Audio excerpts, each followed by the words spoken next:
সবাইকে মকর সংক্রান্তির অনেক অনেক শুভেচ্ছা ও ভালোবাসা। আজকে আমিও বাড়িতে একটু পাটিসাপটা বানিয়ে নিয়েছিলাম।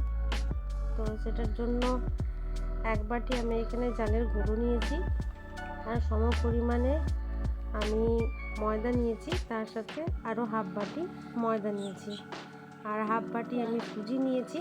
তো সবগুলোকে একটা জায়গাতে ভালো করে মিশিয়ে নিয়েছি। এরপরে আমি এতে অল্প একটুখানি নুন দিয়ে নেব।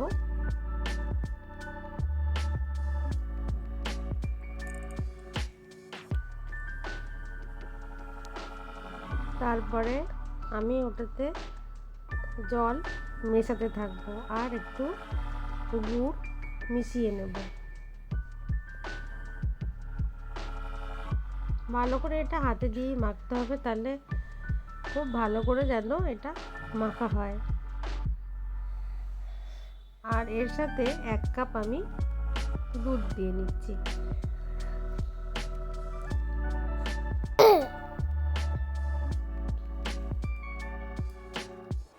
ভালো করে এটা মিশিয়ে দিচ্ছি।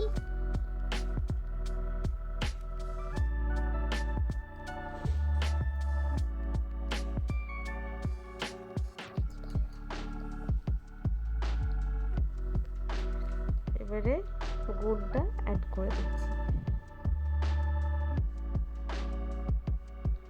এর মধ্যে তো পুর যাবে, তো অতটা আর মিষ্টি আমি দিলাম না এই জন্য। এবারে ভালো করে এটা হাত দিয়ে একদম মিশিয়ে নেব, যাতে ভেতরে কোনো না বাতাস থাকে।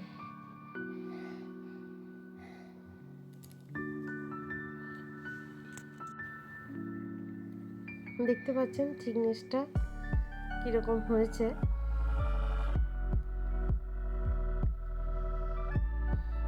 পিঠে খাওয়া না খুব ঝামেলার জিনিস, একা হাতে পুরোটা করা। কেউ একটা সাথে থাকলে হেল্প হয়। চলুন প্যানটা গরম করে নিই। প্যানটা গরম হয়ে গেছে। এবারে আমি এটা তেল গলিয়ে নিচ্ছি।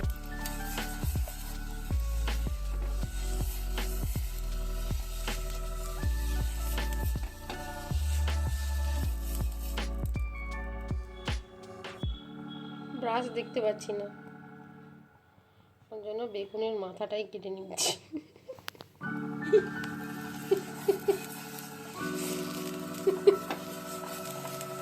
চলুন, প্যানটা গরম হয়ে গেছে পাটিসাপটার জন্য।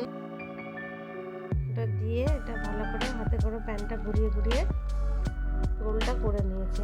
এবারে কালকের যে করে রাখা পুর ছিল, এবারে কিছুটা পুর কিছুটা নারকেলের চাল দিয়ে এবারে পাটিসাপটাটা করে নিচ্ছি।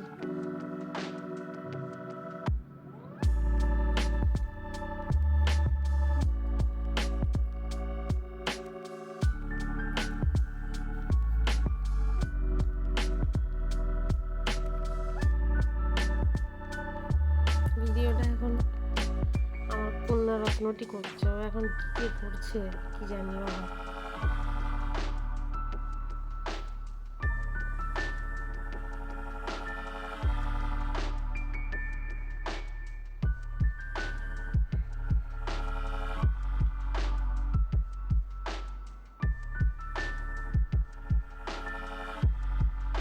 রেডি হয়ে গেছে, দেখতে পাচ্ছেন। এবারে আরেকটাতে নারকেলের চাই আর ঘি দুটো একসাথে দিয়েছি।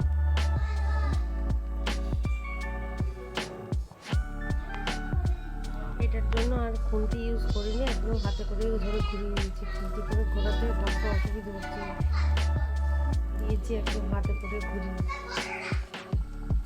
এই যে গরম তাড়াতাড়ি হয়েছে। হ্যাঁ, হাতে একটু গরম লাগছিল বটে, কিন্তু এটা শান্তি আছে।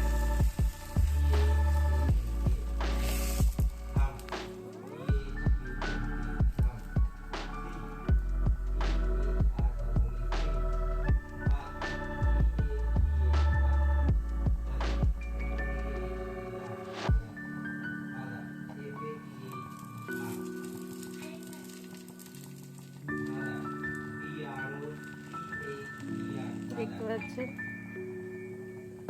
সুন্দর হয়েছে দেখতে। তো আজকের জন্য পাটিসাপটা রেডি।